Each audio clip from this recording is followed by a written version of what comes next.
Welcome to the Gigless Podcast, a podcast showcasing the works and talents of those who lost their gigs due to the COVID-19 pandemic. This podcast will feature a range of creatives from the tri-state area who are young visionaries and who contribute to their craft despite the recent events that have happened.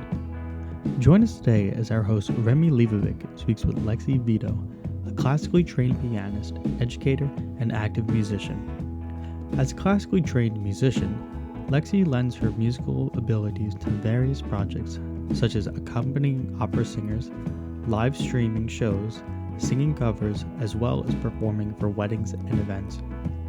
As a recording artist, Lexi can be heard on the Victory Drive single, Pop the Champagne, and her EP entitled Piano EP.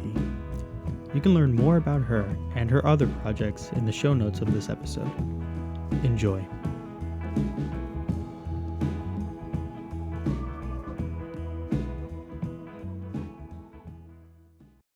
Hi, everyone. Welcome back to Gigless, the podcast that is about showcasing the work of tri-state creatives who have lost their gigs due to the COVID-19 pandemic. Today, I am joined by musician Lexi Vito, who is from North Jersey. Hi, Lexi. Hi, what's up? So, Lexi, we're definitely living in strange times, and I would just like you to tell our audience about yourself and these strange times.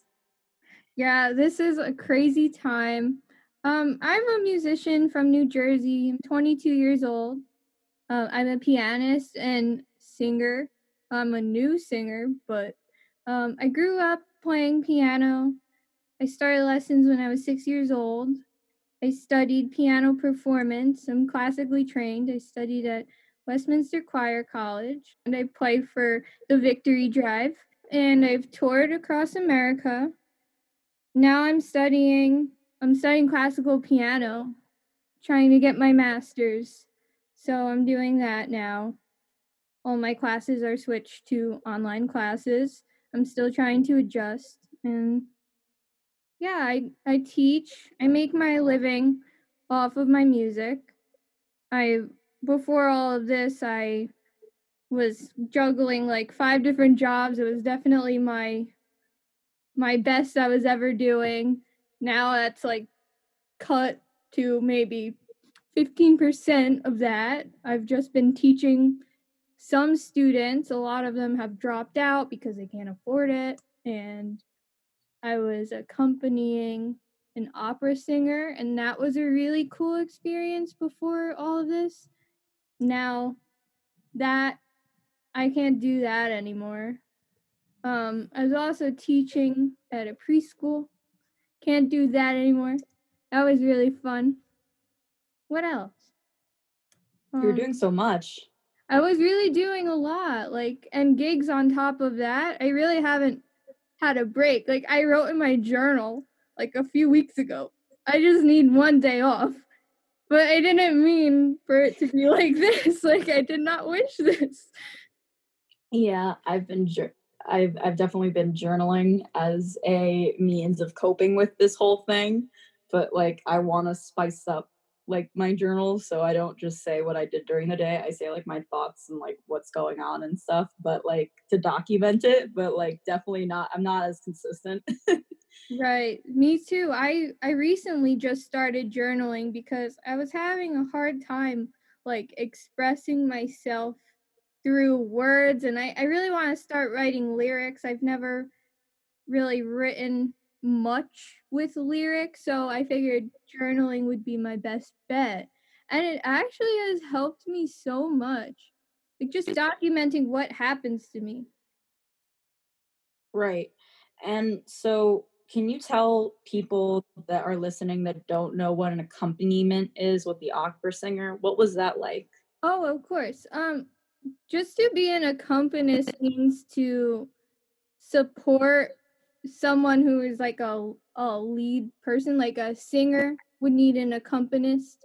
So I would play maybe little chords or whatever music that is in the background. So I'm not at the forefront. So I also do that with my bandmate Jamie. He's the lead singer, and then I accompany him and do backup vocals. You can hear that on Spotify. We're streaming. Yeah, I'll definitely put all of your links in the show notes so that people know where to find you because that's very important. So, you were making your living as an artist, as a creative person, a musician, and you had like 5 gigs to support yourself. And now, for our listeners who are new, is this what creatives do? Is this what musicians and professionals often do in your industry? I would say definitely my friends who are in the classical music scene. Hmm. I'm in a mix of everything. I just do what I can for experience because I'm not really sure what exactly I want to focus in on later on after I'm Hmm. done with school. So, like I do some musical theater stuff as well. Wait, So, where was I going with this? Uh, so you're juggling a lot of different gigs to supplement for your right. income, basically. And how do you think that the industry is going to be affected by this? How do you think the music industry, especially the local music industry, is going to be affected by this? I think it's gonna be really hard for a lot of people already because most people just either they're having church jobs, like playing out and teaching you could do at home. So if you're a teacher, you're kind of good. But as far as just playing for your living, I don't know. Live streams have been more prevalent. I've done like maybe 3 live streams now, and people are super supportive of it, but like this is a really rough time. Most people have other jobs. Right. So that leads me to my next question, how are you adjusting to this? Honestly, I'm just trying to stay with all the routines that I've already made and just trying to keep it as normal as I possibly can because this is really weird.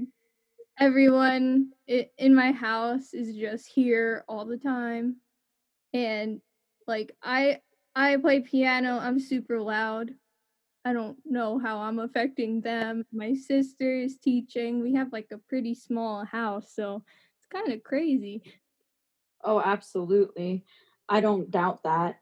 A lot of people are either moving back in with their parents or they're making deals with their landlords. There's a lot of confusion right now in people's living situations, especially when you're all working from home, if there's 3 people in the household that have to work from home, I can imagine that it's just a crazy situation, especially if you have a small house and the walls are thin, you have overlap with sound, especially with a piano that's very loud as well. Yeah, kind of annoying. It's okay. So so how has this shift changed your art? Like, you mentioned routine. Do you have to switch your routine? Do you have to switch when you play? Like, how is this impacting your music? Well, I would say that um I'm definitely practicing more than I've been able to, which is kind of nice. I think my piano teacher is pretty happy with that. But other than that, I've been just trying to keep everything the same. Like, I don't have to commute now to school. So, like, during commute time, maybe I'll play some new songs or, you know, try to better my craft. Right. And where are you getting your master's again? I'm at New Jersey City University. Okay. Yeah, that's definitely a hotbed of activity right now. Well, COVID activity, at Right. least. Yeah, the whole North Jersey, New York, that whole shoreline basically is very, it's it's interesting because you see such, especially Upper Bergen County and those parts of Hudson, you used to see so much in the music scene, you used to see so much in the art scene out there, and basically when this whole thing happened, all that within an instant, went away. And as a college student, can you tell us what was that like to know that, how did the community react to that? Well, I can only really speak for my school because I'm not too involved in the Jersey City music scene over there, but my Mhm. school really handled it really well. I mean, they made the change to online classes really quickly. Um, they've been updating us before I even knew what COVID was. Like, they've been really on top of it. So Jersey City's a really, really cool place to be, and I really miss it. Right. And so, that brings me to another question. Your whole schedule is kind of flipped. Really everyone's life is just kind of, like just been totally rearranged. How are you coping with that emotionally and mentally? I feel really like just bummed out if I see the news on TV. Like my parents put the news on so much, and I know, right? I can't. Right. So your media intake is a lot less. Yeah, I'm trying to stay away from watching news and like trying to avoid going on Facebook too much because it gets scarier every day. Like I think today was what, 10,000 deaths in New York? Like Yes. And for context, to those of you listening, today's date is April 14th. So when we release this episode, if that number and statistic has changed, she only said that because that's the knowledge that we have today, and it's currently 2:27 p.m. when we're recording this. So the statistics and the numbers may have been skewed, so that's just an update. We don't stand by those statistics because these numbers are consistently changing. But you're right, it is scary. These numbers are scary, and they are constantly shifting and changing. And the way that the media is reporting on it, it's very hard for creative people, because I feel that musicians and artists and performers, like, there is an emotional element to what we do, especially. Can you tell us a little bit about classical music and channeling that? so classical music is a little bit um a little bit different because it's not like you can learn a song in a day. Like you're working with big works that you're working on for months and months and months, and it requires hours and hours and hours of practice. So I've been working on pieces since September that I don't even feel comfortable performing.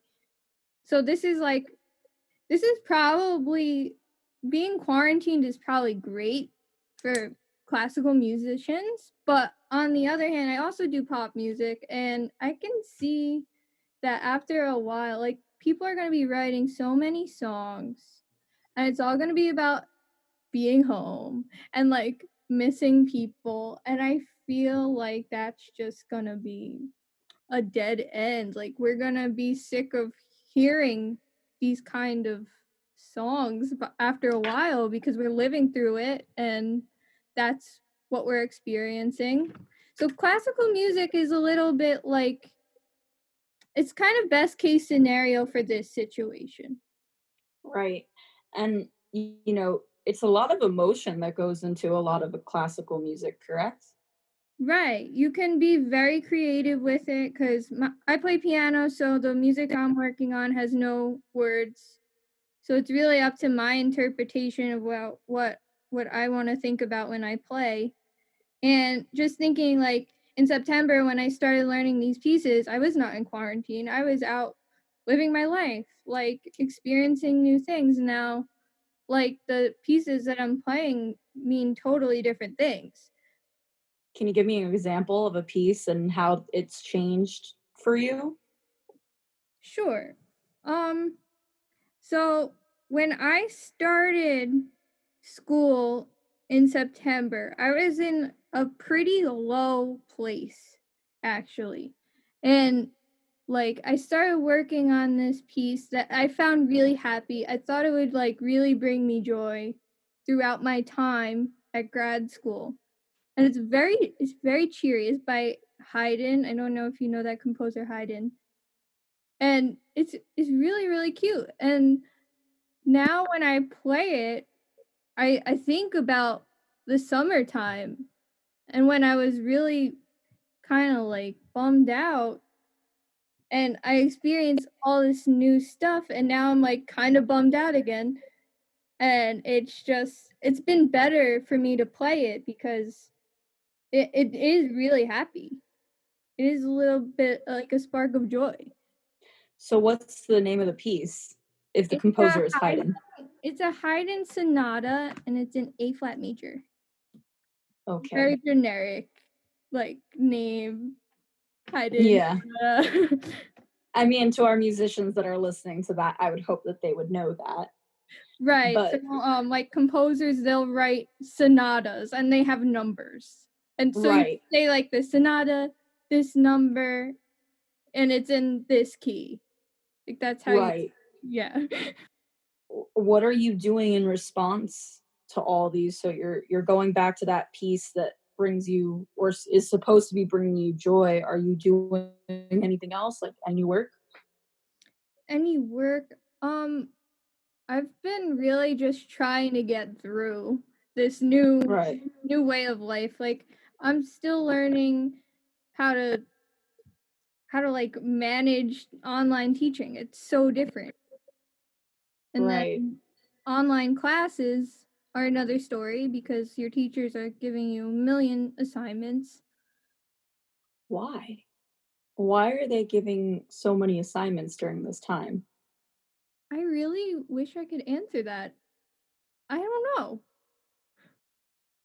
I can't speak for all professors, but I do know of some professors that at different universities that are basically a lot of universities have changed to pass fail, and some of them have just said, you know what, no matter what, I'm passing all my students because this is a traumatic incident for them to be producing when their whole foundation has been flipped over. You know, especially for creative people. Like if you're taking a painting class and you ran out of oil paint, all the painting stores are gone. There's no way that you're going to get like oil paints to finish your final pieces.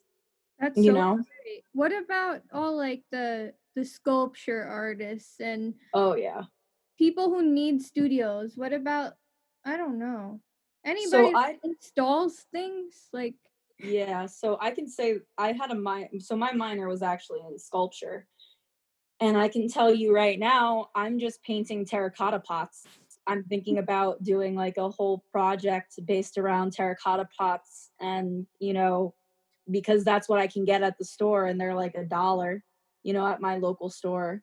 So that sculpture has always been working with what you have. Like one of the most famous sculptors that I know, she you know, was brought out to the East Coast by MoMA. Her name's Elizabeth Demaray, and she was a professor of mine. But I remember going dumpster diving with her for milk crates. Oh, wow. Like she does not buy, for the most part, she tries not to buy any of her materials for for some of her recent works.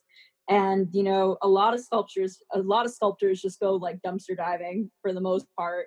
Like unless you got that grant money, like a lot of people do recycled works and eco works. Like that's a really big thing. So that's how but if you don't have, you know, a place, a studio, a workspace to do it, it's a completely different experience.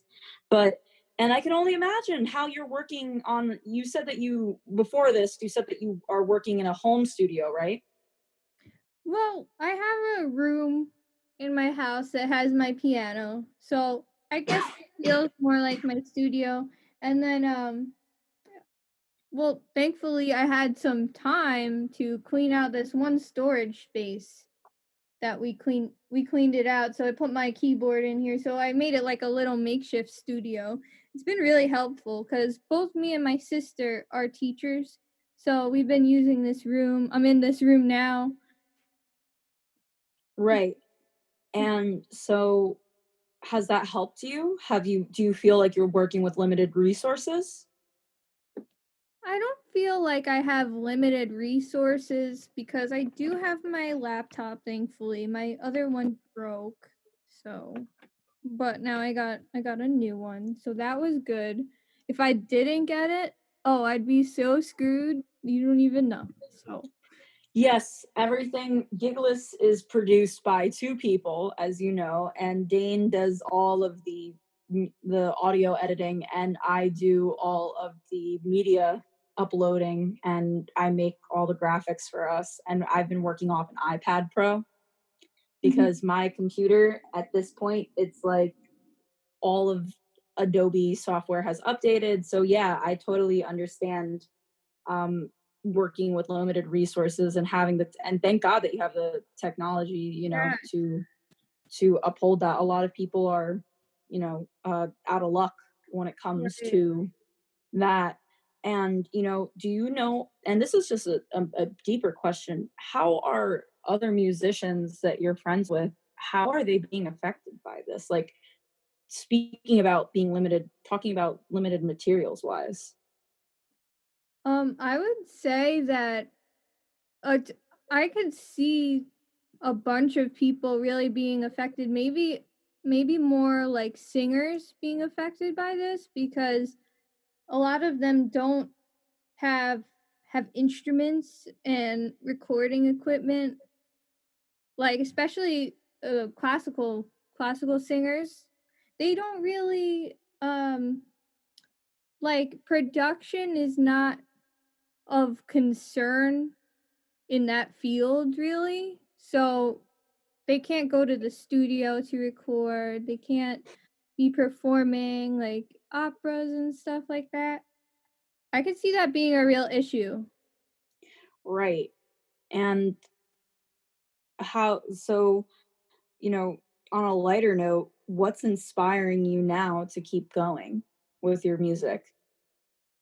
Just the thought that like one day this will all be over and we will be going to concerts and we will be performing and seeing our families.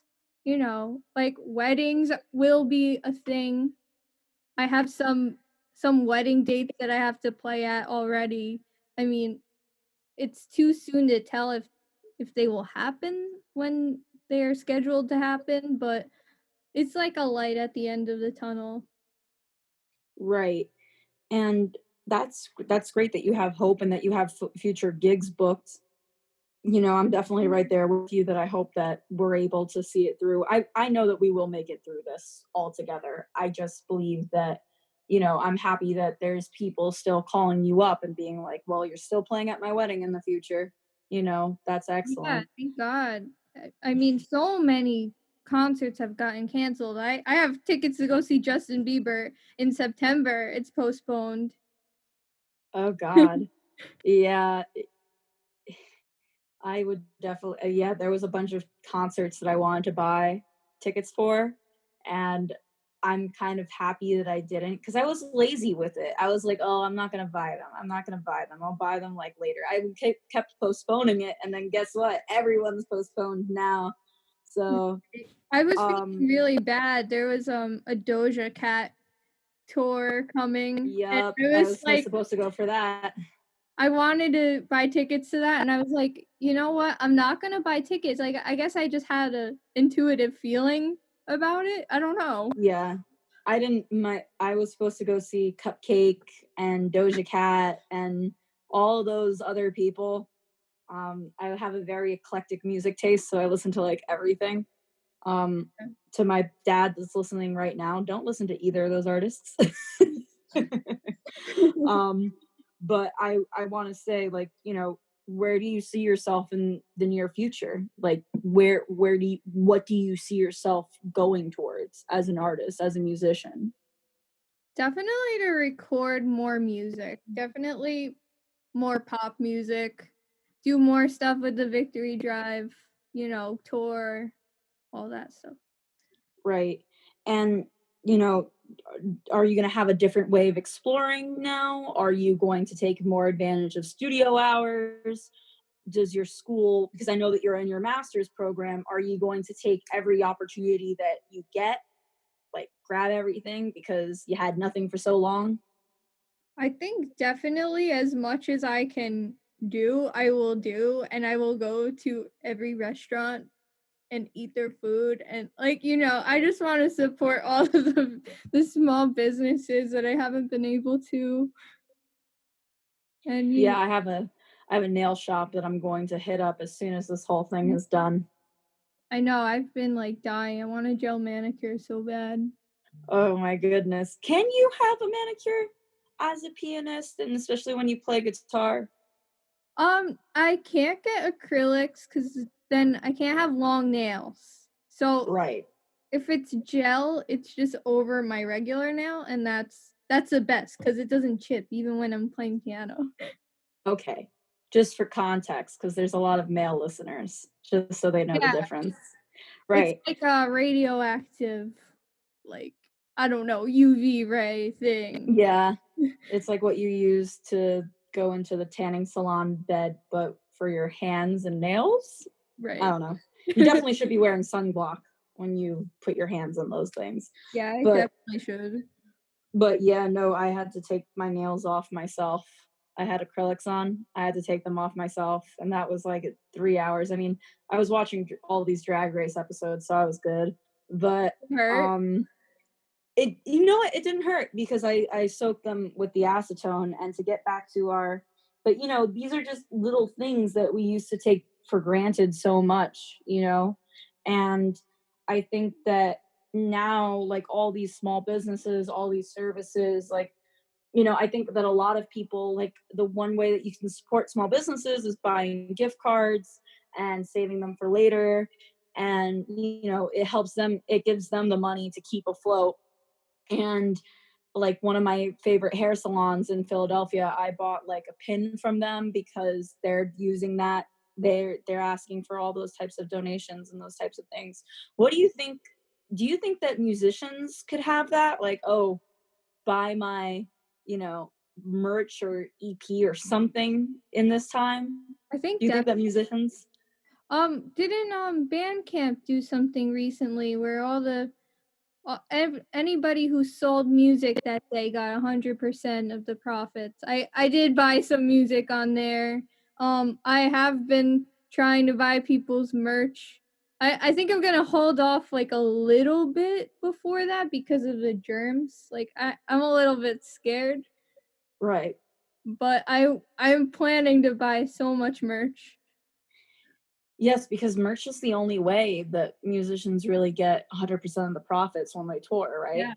You should definitely buy every kind of merch item you can from bands that you like because they get that money. That is you directly supporting them. Right. And what else do you want to tell our audience of how they can support bands during this time, or independent musicians during this time?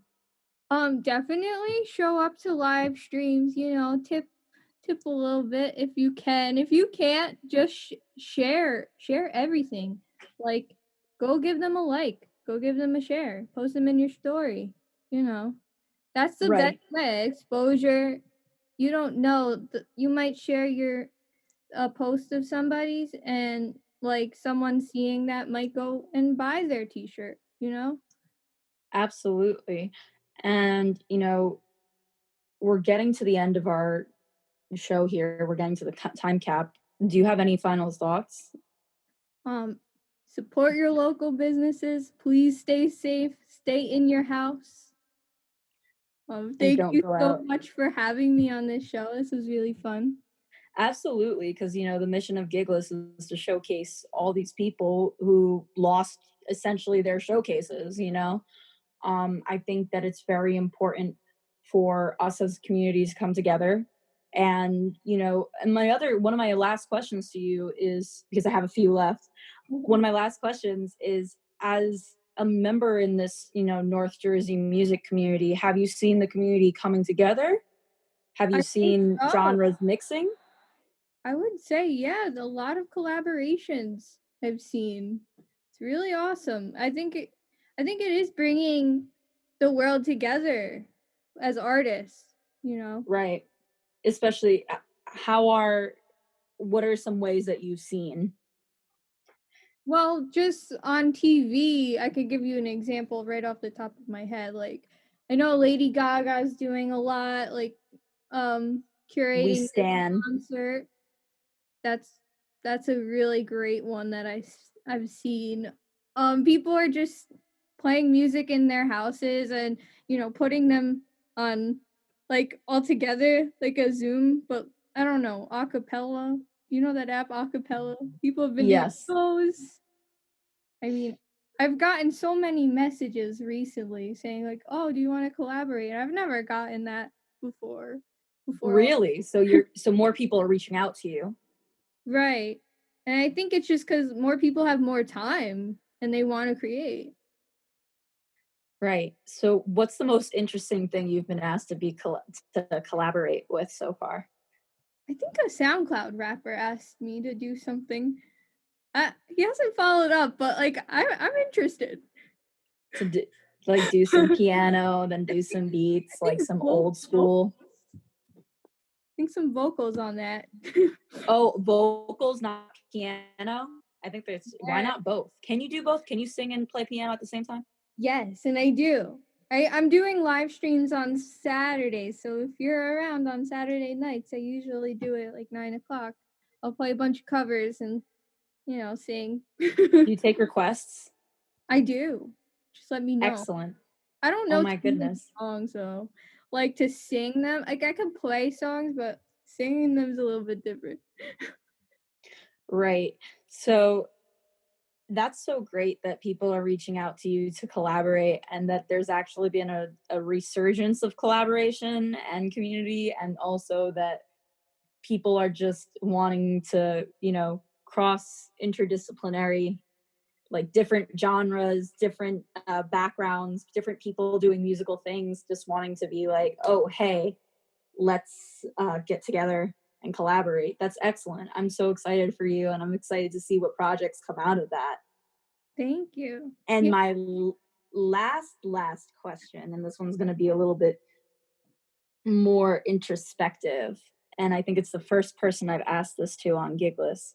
Mhm. But you're young, you're 22 years old. In the future, because you're going to have your master's, how are you going to tell the new generations? How are you going to tell this story about this time to creatives? Ooh, that's a really good question. Um, I think I'll probably say, I was in grad school when this all happened and I had to make the transition very, very quickly.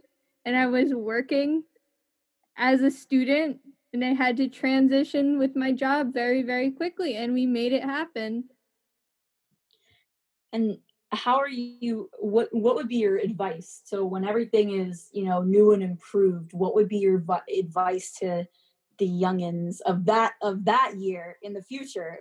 What would be your advice to them? To be grateful Be for what you have grateful, now? be grateful, be resourceful. Get to know your technology really well. I think And that's important. This is like, it sounds silly, but it's really important to know all the technology that you have and like what it can actually do. right, because anybody can record off a regular interface, as we mentioned earlier, I'm on an iPad and I can record off of the the memos. You can record, we're recording this Zoom call right now, and that's such an excellent idea. And also, I think one of the other things we would definitely tell the young kids of the future is, community, especially for the creative community, is so important. Yes. It is so Right. important. Like it's crazy. Like I feel like we're talking to so many different people and the fact that Zoom is now a thing, it's like not only are you talking to the people you normally talk to, you're talking to people you don't even know all the time. I know, right? We just met before this whole We thing, just and met. then we made this thing happen. Yeah, I've been meeting so many. I mean, I've met so many more people being in quarantine than I have if I just went out on a normal day. Like, I've met every episode where I have not known that person, or maybe I got to know that person more, you know? Yeah, I feel the same way. Like, we became friends on Zoom. Like, this would never happen. Hand hugs through the screen. Yeah, but definitely. So I think that you had a lot of great stuff to say. And, you know, I tend to go over my time limit a lot, but it's just such awesome content. And yeah, no, I definitely look forward to seeing where your projects go, and, you know, at the end of this whole thing, you know, how you're going to evolve as a musician. And, you know, I want to hear you play the piece by the composer that you're practicing. Yes, that will happen. I think I'm gonna record it. And I'll share it with you guys. I will definitely put it in the show notes. Everything that you mentioned, I will put in the show notes. But Awesome. yeah, no, thank you so much, Lexi. It was so great hearing from you and hearing about all your thoughts and what This was so fun. you're experiencing. Yeah. Thank you. It's so good But to see yeah, you. allergies, Oh, coughs. But stay hydrated out there, guys. So thank you so much for listening to Gigless. We will be putting Lexi's show notes, all the stuff to find her in the show notes. And yeah, so there you go. Thank you for listening to the Gigless Podcast, hosted by Remi Leibovic and produced by Dane Wagner. The song used for our intro and outro is Beach Walk by Unicorn Heads. If you enjoyed this podcast, head over to our social media pages on Instagram at Gigless Podcast and our website, giglesspodcastblog.wordpress.com. There you can find out more about the artist, contact the host and producer, and find out more about our schedule. Thank you.